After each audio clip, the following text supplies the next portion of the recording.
tadi yang sebetulnya disampaikan juga ada yang paling penting kita waspada juga adalah pelaksanaan ibadah itu ya, bagaimana kita berikan kesempatan kepada umat kita melakukan ibadah itu dia merasa tenang, ya, aman, damai, dan partisipasi masyarakat itu sangat dibutuhkan.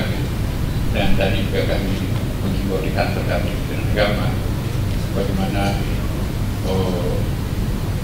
kita melakukan sesuatu yang berbeda dengan tahun sebelumnya, bahwa pada hari H pergantian tahun baru itu kita lakukan di rumah ibadah, kita berkhusyuk, syukur misalnya.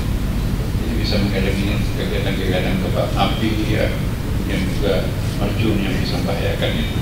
Kita melakukan konsentrasi di jalanan dengan mengajak warga kita untuk tafakur atau melakukan kontemplasi di masjid atau di rumah ibadah yang lain. Ini saya kira akan menjadikan sesuatu yang sangat syahdu mensyukuri pergantian tahun baru yang baik, dan saya kira itu tambahan saya.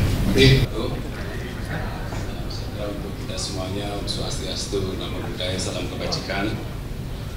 Rekan-rekan media yang saya hormati, kami baru saja melakukan rapat koordinasi tingkat menteri, tingkat kepala badan, dan juga Panglima TNI dan Kapolri, membahas tentang persiapan menghadapi liburan Natal dan Tahun Baru, Natal 2024 dan Tahun Baru 2025, agar libur Nataru ini bisa berlangsung aman, nyaman, lancar, dan juga ibadah berjalan dengan aman dan lancar juga.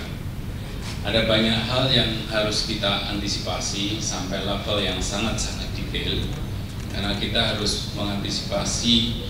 Tantangan pertama adalah kita memasuki musim hujan, yang kemudian juga ada potensi bencana hidrometeorologi sehingga hujan berlebih dan lain-lain, dan itu juga harus kita antisipasi. Oleh karena itu tadi kita membahas bagaimana agar arus mudik ini, arus mudik maupun arus balik bisa berjalan lancar, aman, tertib, dan nyaman. Ini kita ulas satu persatu, mulai dari kesiapan infrastruktur, kemudian juga bagaimana transportasi umum, baik itu darat, laut maupun udara, dan seluruh infrastruktur pendukungnya. Jadi oleh karena itu tadi kita membahas selain Kementerian Perhubungan, juga lalu lintas Polri, keamanan, juga Panglima TNI terlibat, juga BUMN, penerbangan, pelayaran angkasa pura, jalan darat, dan lain-lain, itu juga kita siapkan.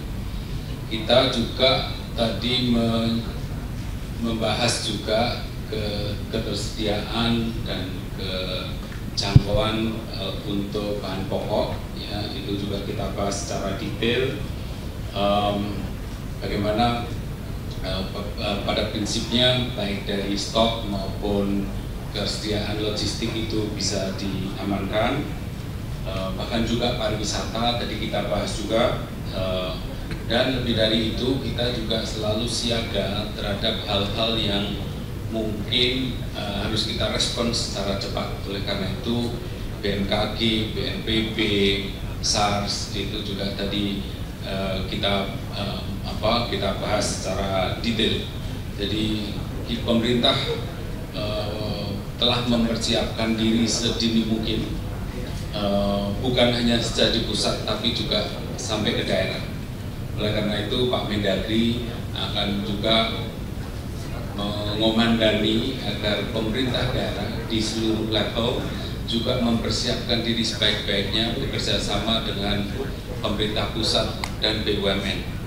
Contohnya adalah penyiapan rest area, menjaga agar peribadatan berlangsung dengan aman, tertib, terus kemudian di pariwisata, terus perayaan tahun baru juga harus dikelola sebaik-baiknya. Jadi kita tadi sudah bicara mengenai hal-hal itu sangat detail, makanya kita rapat cukup lama.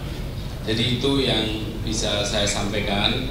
Jadi nanti ini juga akan ditindaklanjuti dengan rapat koordinasi di level teknis di tingkat Kementerian Lembaga dan BUMN. Kemudian Pak Mendagri menindaklanjuti untuk tindak lanjutnya di daerah. Saya rasa itu yang bisa saya sampaikan sebagai pengantar.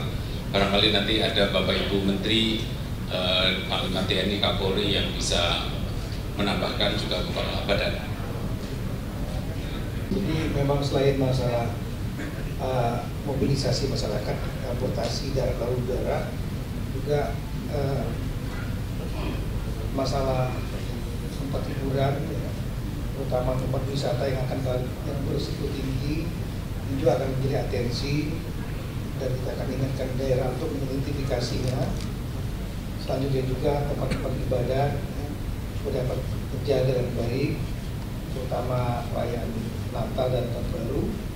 Kemudian biasanya ada pesta-pesta hiburan, baik yang bersifat kelompok maupun yang massal. Nah, ini pun juga diindikasi oleh semua daerah, diatur sedemikian rupa, jangan sampai terjadi kasus desak-desakan seperti kasus di Seoul, di Taiwan beberapa tahun lalu waktu 2022 Halloween.